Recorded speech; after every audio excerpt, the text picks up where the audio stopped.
गमनाची तयारी नक्की कशापासून झाली हे सांगणं अवघड आहे. मात्र संन्याशाला शेंडीची गाठ मारायला जितका वेळ लागणार नाही तितका वेळ मला टायची गाठ मारायला लागला. विमानात पाऊल ठेवण्यापूर्वी सुमारे 5-6 तास मला टाय बांधता येत नाही हे कुटुंबातल्या जवळजवळ प्रत्येकाने मला पटवून दिलं.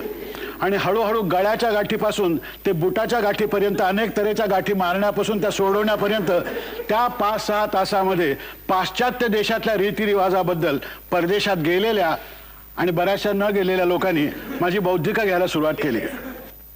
तत्पूर्वी माझा उभा पंधरवडा परदेशी कसे वागावे हे निमूटपणाने ऐकण्यामध्ये गेलेला होता. माझं चालू पायताण हे निकामी ठरवून इंग्रजी धरतीचा आणि तिकडला हवेला टिकेल असला बूट मी करून घेतला पाहिजे असा एक बूट निघाला. शेवटी कुलाब्यातल्या एका चिनी चांभाराकडून 48 रुपयाचा बूट मी गळ्यात बांधून घेतला. अहो त्यावेळेचे 48 रुपये म्हणजे आत्ताचे जवळजवळ 800 झाले. बरेच दिवस त्या श्रीमंत बुटाला पाय लावायची मला हिंमत होत नव्हती. आजवर काय कोल्हापुरी चप्पल पायताण असल्या चपलेला सोकावलेला माझा पाय बुटात बसायलाच तयार होईना. एक तर चालू साईजची चप्पल ही कधीही माझ्या पायात सहजी बसत नाही. परमेश्वरांनी मुळातच घडवताना देहाच्या भविष्यकालीन विस्ताराचा अंदाज घेऊन 2 पाय देण्याच्या ऐवजी चांगली पायाभरणी केल्यासारखे लंबे चौडे पाय दिलेले आहेत. त्यामुळे माझ्या पायाचं माप त्या चिनी चांभाराच्या पाददृष्टीमध्ये फार भरलं. आणि असे डोळे वेळ करून वेली बिग फीत असं करत त्यांनी माझ्या पायाचं माप घेऊन असल्या पायांना जोडे शिवणाऱ्याच्या पायात वास्तविक मी माझ्या कातड्याचे जोडे करून घातले पाहिजेत असा चेहरा करून माझ्या पायाला बूट शिवायची कबुली दिली. त्याची किंमत ऐकल्यानंतर त्या न झालेल्या इंग्रजी खेटरांनी त्याने मला हाणलं का नाही हा विचार माझ्या मनात डोकावल्याशिवाय राहिला नाही. जी गत बुटाची तीच सुटाची. आजवर कुठल्याही शिंप्याने माझे कपडे बिघडवल्याचं हे मला तरी काही स्मरत नाही. कारण कपडे बिघडतात म्हणजे नक्की काय होतं हे मला अजूनही काही कळलेलं नाही आहे. पण इंग्लंडमध्ये ना कपड्याच्या बाबतीत फार दक्षता घेतली पाहिजे असं असंख्य लोकांनी बजावल्यामुळे जाणकार मित्रांच्या सल्ल्याने त्या चिनी चांभाराच्या नजीकच एक फक्त विलायतेला जाणाऱ्या लोकांचे कपडे शिवणारा शिंपी होता तो पकडावा लागला. या सद्ग्रस्ताची तर माझ्या बाबतीत काही निराळीच भावना असावी. पहिल्यांदा मी विलायतेला जाणाऱ्या मंडळीपैकी असेन असं त्याला वाटतच नव्हतं. त्या घटनेवर विश्वासच त्याचा बसत नव्हता. दुसरी गोष्ट विलायतेला त्यांनी शिवलेले सूट घालून लोक हिंडत असल्यामुळे तो कापड फाडल्यासारखं इंग्रजी फाडत होता. मी त्याच्याशी हिंदी बोलत असून सुद्धा त्यांनी काही इंग्रजी आवरलं नाही. अर्थात माझं हिंदी हे त्याच्या इंग्रजी इतकंच बिनअस्तराचं होतं हा भाग निराळा. माप घेताना तर या विलायती सुटाच्या तज्ज्ञांनी माझे खांदे कसे वाकडे आहेत आता असतील पण सांगायची काय गरज आहे. खांदे वाकडे आहेत. माझं पोट आणि छाती ही एकाच मापाची कशी आहे. माझ्या मानेला शेप कसा नाही आणि चालताना ती शेप नसलेली मान असं पोक घेऊन कशी चालते असली उगाच फालतू परीक्षणं केली. आणि अनेक वेळा मला ट्रायलला बोलवलं. ट्रायलला इंग्लिशमध्ये गुन्हेगाराच्या चौकशीला ट्रायल का म्हणतात हे मला इतक्या वर्षानंतर या शिंपी दादाच्या दुकानात प्रथम कळलं. अहो प्रत्येक ट्रायल म्हणजे ट्रायलच होती. दरवेळेला तो माझ्या अंगावरती काहीतरी अशी ठिगडं चिकटवायचा आणि no no no no your tummy oh your left shoulder shorter than right असं पुटपुटून माझ्या अंगावर आपल्या हातातल्या खडूनी अशा रेघोट्या काढत होता. शेवटी एकदाचा तो सूट झाला. तो मी अंगावर चढून अपराध्यासारखा त्याच्या पुढे उभा राहिलो आणि तुमचे सगळे डिफेक्ट्स मी किती खुबीने झाकलेत पहा. आता खुशाल हा सूट घालून लंडनमध्ये फिरा तुम्हाला मरण नाही असला निकाल देऊन जवळजवळ 500 रुपयांनी माझ्या जुन्या कोटाचा खिसा हलका केला आणि त्यानंतरच त्याच्या आत्म्याची शांती झाली आणि एकदाचा मी सुटलो. प्रवासाची तारीख जसजशी जवळ येत चालली तसतशी धाकधूक वाढायला लागली. एक तर विमानातून जायचं म्हणजे 44 पाऊंडापेक्षा गुंजभर सामान जास्त घ्यायची सोय नाही. त्यामुळे 44 पाऊंड म्हणजे काय काय बसेल या विचारातच आमची झोप उडाली. माझ्या एकट्याच्या सुटाचंच 44 पाऊंड वजन भरेल असं अनेकांचं मत पडलं. पण अंगावरचे कपडे वजनात धरत नसल्यामुळे मी बरेचसे कपडे अंगावर घालावे अशी एक उपसूचना आली. शेवटी साड्यांची संख्या जी होती ती केवळ त्याचं वजन होत नाही या पळवाटेने वाढत होती. कुठलीही नवी साडी आणली की फक्त 40 तोळे तर आहे असली भाषा व्हायची. मी फार तर एक सूट अंगावर घालू शकत होतो, पण 4-5 शर्ट एकदम चढवायचे म्हणजे अवघड होतो. 24 तासानंतर जरी लंडनची थंड हवा झोंबणार असली तरी विमानतळावर जाईपर्यंत माझी अवस्था म्हणजे नुसतीच दाढी आणि आत ऋषी नाहीच, अशी त्या खाडीलकरांच्या नाटकातल्या ऋषीसारखी नुसता सूट आत अनेक शर्ट त्याच्या आत माणूस नाहीच अशी काहीतरी झाली असती. त्याच्यावरती मग नायलॉनचा शर्ट हा तोडगा निघाला. हा शर्ट 15 मिनिटात वाळतो. इथपासून ते पाण्यात बुडवून वर काढताना वाळत असा येतो. इथपर्यंत त्याचं गुणवर्णन झाल्यामुळे बाकीच्या शर्टांची हकलपट्टी झाली आणि अंगावरती नायलॉनचा शर्ट चढला आणि बॅगेत 2 पातळं वाढली. इंग्लंडला जाताना सोबत किती पाऊंड नेता येतात याविषयी अनेक मत आहेत. एक मत म्हणजे असं, वाटेल तेवढे पाऊंड न्या हो, कोणी विचारत नाही. दुसरं, मला वाटतं 5,000 रुपये नेता येतात. आमचे काका गेले होते त्यावेळी 5,000 रुपयांचे पाऊंड करून नेले होते त्यांनी. केव्हा गेले होते तुमचे काका? नाही, आता वारले ते, पण वारण्यापूर्वी गेले होते ना. तुमचा म्हणजे भलत्या ठिकाणी विनोद बुवा. आता आमचे काका वारल्याला म्हणजे पहा आता 14 वर्ष होतील. म्हणजे हो, म्हणजे 1946 मध्ये म्हणजे ते गेले जेव्हा त्यावेळी मी 2 वर्षाचा होतो. आता मला पहा पुढल्या जानेवारीत 40वे वर्ष लागेल. म्हणजे अहो 38 वर्षापूर्वी तुमचे काका इंग्लंडला गेले होते. त्यावेळेला त्यांनी 5,000 रुपयांचे पाऊंड करून नेले होते. आता त्या मनाने हिशोब करा ना. हा, आता बघा महागाई किती वाढली आहे, तेव्हा 10,000 रुपयाचे पाऊंड गव्हर्नमेंट तुम्हाला देईल. गव्हर्नमेंट देईल. आणखी एक मत असं होतं की मी दडपून वाटेल तेवढे पाऊंड न्यावेत. पण दडपून म्हणजे कुठे दडपून, हे काय कोणी मला सांगत नव्हते आणि आज तागायत मला कळलं नाही दडपून म्हणजे काय. काही जणांची समजूत दिव्य होती. त्यांना वाटत होतं की इंग्लंडला जाताना अमुक इतके पाऊंड मिळतात, याचा अर्थ आपण विलायतेला जाण्याला निघायच्या आनंदामध्ये ही रक्कम सरकारकडून आपल्याला इनाम मिळते, अशी काहीतरी होती. ह्या असल्या उत्साही लोकांच्या विरुद्ध काही मंडळी, अहो ते नीट पहा, ते नीट पहा, मला वाटतं हल्ली एक पै देखील नेऊ देत नाहीत असा सल्ला द्यायला लागली. आता सोबत एक पै सुद्धा न घेता हा एवढा 5,000 मैलांचा वगैरे प्रवास जमायचा कसा मला काही कळेना. विमानात बरंचसं काही फुकट मिळत असल्याचं कळलं होतं, पण पुढे हमाली वगैरे कशी द्यायची हा अगदी अस्सल पुणेरी प्रश्न डोळ्यापुढे उभा राहिला माझ्या. हमाल म्हटल्याबरोबर इंग्लंडहून परतलेले माझे एक मित्र पादऱ्याच्या पुढे कम्युनिस्ट म्हटला तो जसं दचकेल तसं एकदम दचकल्यासारखं केलं आणि ओरडले, हमाल? इंग्लंडमध्ये हमाल बिमाल काही नाही आहे. तुम्ही हमाल हमाल म्हणून ओरडा, कुत्र देखील येणार नाही. अहो हमाल हमाल म्हणून ओरडलं तर नाही येणार, पण पोर्टर पोर्टर म्हटलं तरी येईल ना. अहो भलते महाग, हो भलते महाग. नुसती एक बॅग उचलायला 1 पाऊंड घेतील. अगं बाई, म्हणजे 13 रुपये झाले. हिने लगेच पाऊंडांचं रुपयात धर्मांतर करून सांगितलं. एका बॅगेला 13 रुपये. अहो हिंदुस्थानात 13 रुपयाला बॅग विकत मिळेल. हमालांची म्हणजे चैन आहे म्हणायची तिथे. असं म्हणून मी इंग्लंडमध्ये फावल्या वेळात ही अंगमेहनत करून काही चलनी पाऊंड मिळवावे आणि वजनी पाऊंड घटवावे अशी एक सूचना आली.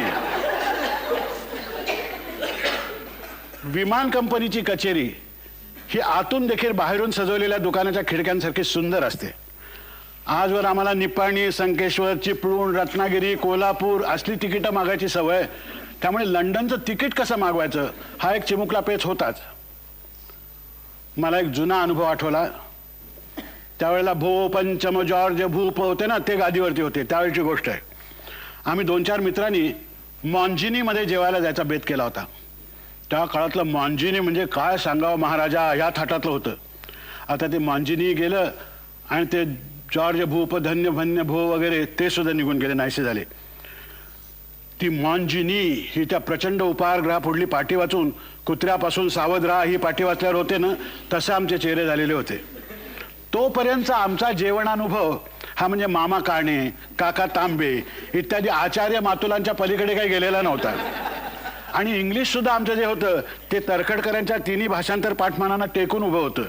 त्यामुळे दुपारच्या जेवणाला डिनर म्हणतात का सपर, याची चिकित्सा मॉन्जिनीच्या पायरीवरच सुरू झाली. काय मागवायचं? आम्हा 4 मित्रांच्या खिशात मिळून वट्ट 10 रुपये होते. त्यावेळेला मुंबईला राईस प्लेट 2.5 आणे होती आणि मटण वाटी असेल तर 4 आणे. त्यामुळे जास्तीत जास्त म्हणजे 10पट रेट जरी बसला तरी 4घात मिळून 10 रुपयात भागावं असा एक हिशोब झाला.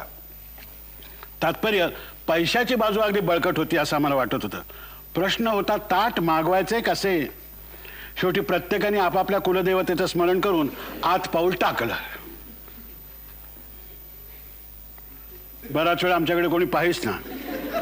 आम्ही सुद्धा त्या अत्यंत अपरिचित वातावरणामध्ये तरंगायलाच लागलेलो होतो. ती चादरी पसरलेली अशी मेज, कोपऱ्यातून येणारे ते इंग्रजी संगीताचे सूर, ते काहीतरी सांद्र वगैरे असतात असं प्रत्येक कादंबरीकारांनी त्यावेळेला ठसवलेलं होतं. म्हणजे काय कोणा ठाऊक, सांद्र, इंग्रजी संगीत म्हटलं की सांद्र. ते तसले सांद्र सूर. भर दुपारची वेळ असून सुद्धा त्या विस्तीर्ण दिवाणखान्यात प्रकाश अंधुक अंधुक होता. तरी देखील त्या टेबलावर ठेवलेले काटे चमचे असे चकाकत होते. त्या काळामध्ये टेबलावर काटा पाहिला की अंगावर दुसरा यायचा. सुरी, काटा, चमचा ह्या गोष्टींची बालपणापासून आम्हाला धास्ती. अभक्ष्याचं भय नव्हतं, पण नळी काट्याने कशी उचलायची. सुपात पाव बुडवून खाता येतो का. टेबलावर 2-3 सुऱ्या असतात, त्या काय काय कापायला म्हणून ठेवलेल्या असतात. आता डाव्या हातात सुरी का डाव्या हातात काटा, असले मूलभूत प्रश्न आम्हाला छळायला लागलेले होते. असल्या गोंधळलेल्या अवस्थेमध्ये आम्ही 4 जण उभे असताना यस सर असा एकदम आवाज आला. कोणत्याही गोऱ्या माणसाने आम्हाला यापूर्वी सर म्हटल्याचा अनुभव नव्हता. पहिला वेळेला प्रसंग. आम्हाला त्यांनी टेबलापाशी नेलं. खुर्च्या ओढल्या. ठरल्यासारखं चौघांनी कपाळावरचा घाम टिपला आणि स्थानापन्न झाल्यानंतर कुठल्याही देशी हॉटेलात विचारायचा पहिला प्रश्न हा आमच्यातल्या एका निळूनी इंग्लिशमध्ये विचारला, व्हॉट इज हॉट.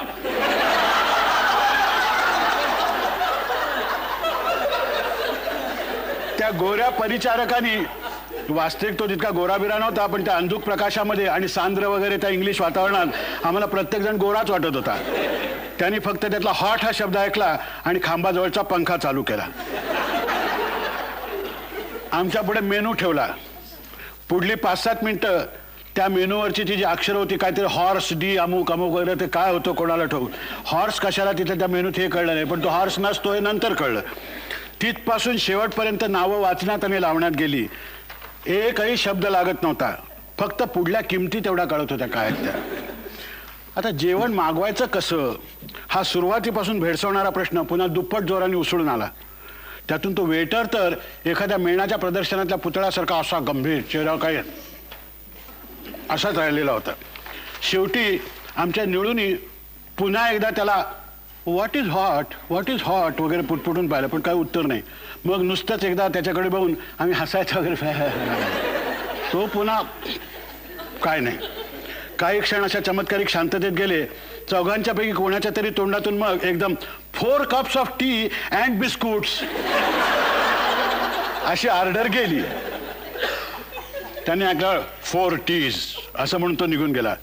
टीचं अनेक वचन कपांच्या हिशोबात टीज होतं हे तरखडकरांच्या त्या मालांच्या मध्ये, काळेस ट्रान्सलेशनमध्ये, नेल्सन, मॅकमिलन वगैरे महात्म्यांच्या कुठल्याही ग्रंथात आढळलेलं नसल्यामुळे 4 टीज आणि 40चा आमच्या डोक्यात जरासा घोटाळा झाला.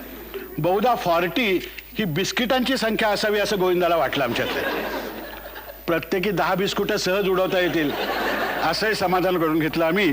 आणि शेवटी त्या चहा दाण्यामधून तो चहा आला. त्यात एक नुसती गुबगुबीत उशीच होती. हा प्रकार काय ते कळेना. अनेक वर्षानंतर त्याला टी कोझी म्हणतात हे आम्हाला कळलं. निळूची कल्पना ती म्हणजे 40 बिस्किटांनी भरलेली पिशवी आहे अशी होती. आणि त्यांनी ते प्रकरण उचलण्याचा प्रयत्न केला आणि हरे हरे महादेव. त्या पुढल्या प्रकाराचं वर्णन करण्यात काहीही अर्थ नाही.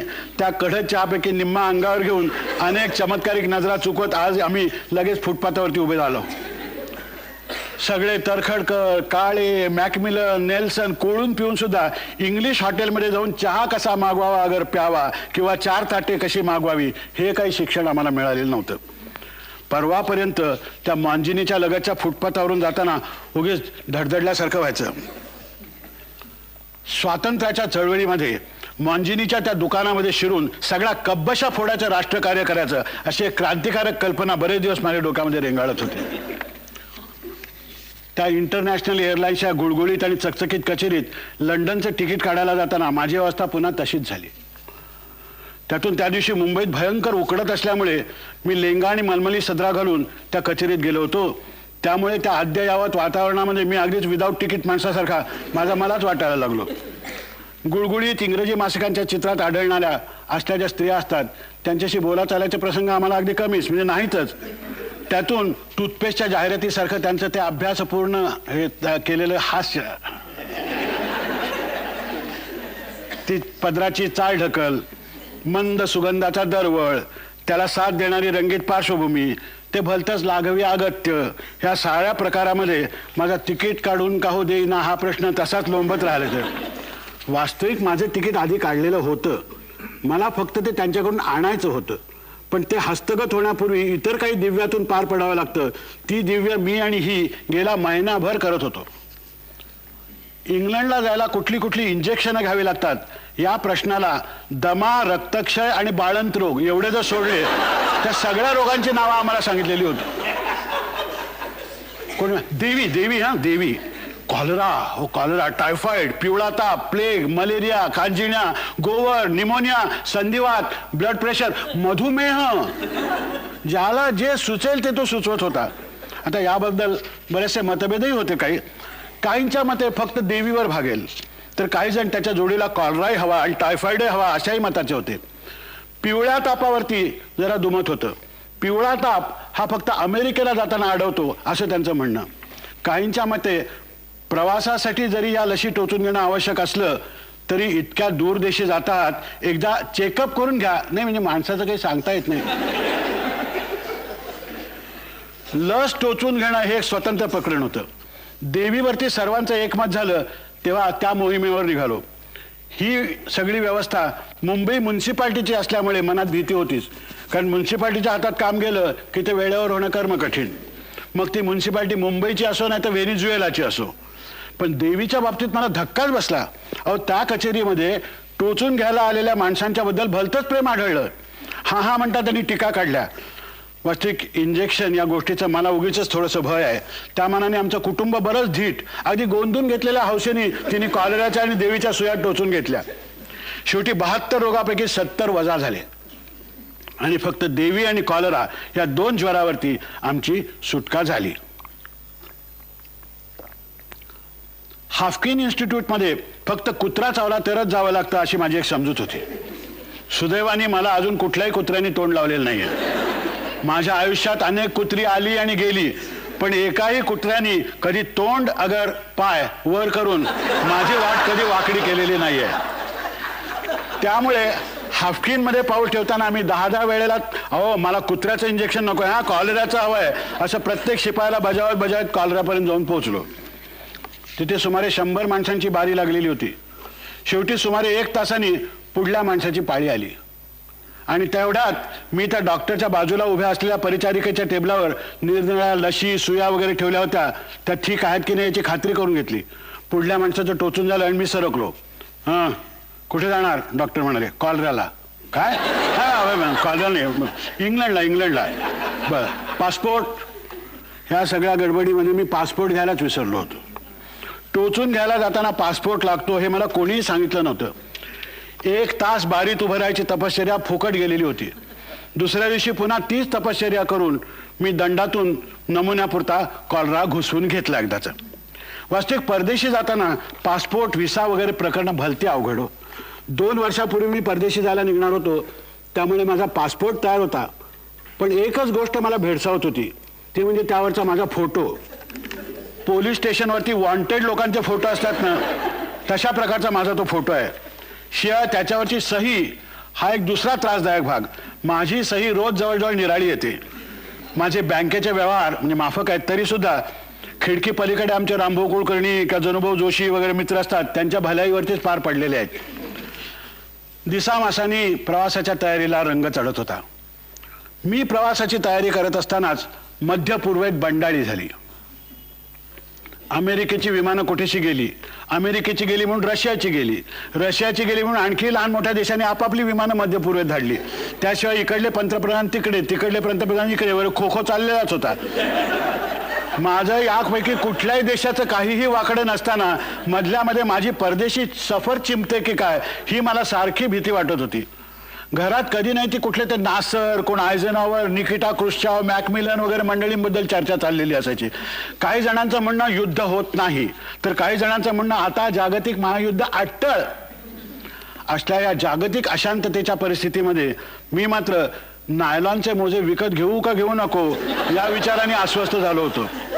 कारण आता ठळक खरेदीवरून चिल्लर खरेदीपर्यंत आम्ही सगळेजण येऊन पोहोचलो होतो. जाण्याची तारीख माझ्याकडून तरी निश्चित होती. प्रश्न होता आंतरराष्ट्रीय परिस्थितीचा. ती कधी चिघळत होती तर कधी पाघळत होती. हे बडे लोक का बडे होते, चौघे बडे का पाच होते, ते कधी रंगात यायचे, कधी गुरगुरायचे, कधी गप्पच बसायचे. सगळी मध्यपूर्व माझ्या पश्चिम मार्गापुढे भिंतीसारखी अशी उभी होती. शिवाय कोणत्या वेळी तुमचं जाणं रद्द होईल हे सांगता येणं कठीण आहे ना. असं शुभ बोलणारे होतेच हितचिंतक. काहींनी तेवढ्यात माझी कुंडली पाहून जाणे अवघड आहे असं सांगितलं, तर काहींनी हात पाहून जाणं अटळ आहे. लगेच दुसरं भविष्य, मला युद्ध होणार नाही हे सांगणारे ज्योतिषी जवळचे वाटायला लागले. परदेशी जायचे स्वप्न मी फार लहानपणापासून पाहत होतो. त्यामुळे केव्हाही कोणालाही हात दाखवायचा प्रसंग आला तर माझा पहिला प्रश्न असायचा, अहो परदेश गमनाचा काही चान्स वगैरे. मनगटाच्या आसपास कुठेतरी ही रेषा असते असं म्हणतात. 4 लष्करी विमानं इकडून तिकडे गेली की माझी ती रेषा पुढे सरकल्याचा माझा मलाच भास व्हायचा. शेवटी एकदाची ती विमानाची तिकीटं हातात आली. तिकीट या गोष्टीला मी आत्तापर्यंत अब्रूपेक्षा सुद्धा जास्त जपत आलेलो आहे. विशेषतः फार दूरच्या प्रवासाला जायचं असलं की मी रात्रीच्या वेळी तिकीटं खिशात ठेवून खिसा सेफ्टी पिननी बंद करून झोपतो. गाडीत मला झोप लागल्याचं केवळ मला तिकीट चेकरने पकडल्याचे स्वप्न पडतात ना, त्याच्यावरून लक्षात येतं. ह्या सेफ्टी पिननी खिसा बंद करण्यामध्ये 2 उद्देश. एक म्हणजे खिसा उघडला जाऊन तिकीट पडू नये हा, आणि दुसरा म्हणजे कुशी बदलताना ती पिन उघडते आणि टोचते, त्यामुळे जाग येते. पुन्हा आपलं तिकीट काढून बघितलं म्हणजे झालं. तिकीट कलेक्टर या माणसाची मला फौजदारापेक्षा सुद्धा जास्त भीती वाटते. विमानाची आमची तिकीटं वाचताना मिस्टर आणि मिसेस हे 2 शब्द लागले, त्यामुळे माझं तिकीट कुठलं ते कळलं. बायकांची तिकीटं निराळी नसतात, तशीच असतात. पुरुषांच्या तिकीटासारखीच असतात हे सुद्धा आता जाता सांगायला हरकत नाही. तात्पर्य काय की पात्रांची सिद्धता आता झाली होती. सर्व ढोकाच्या ठिकाणापासून आम्हाला आल बेल मिळालेला होता. आणि काय केव्हा निघता या प्रश्नाला मी न भीता उत्तर देऊ शकत होतो 20 ऑगस्टला.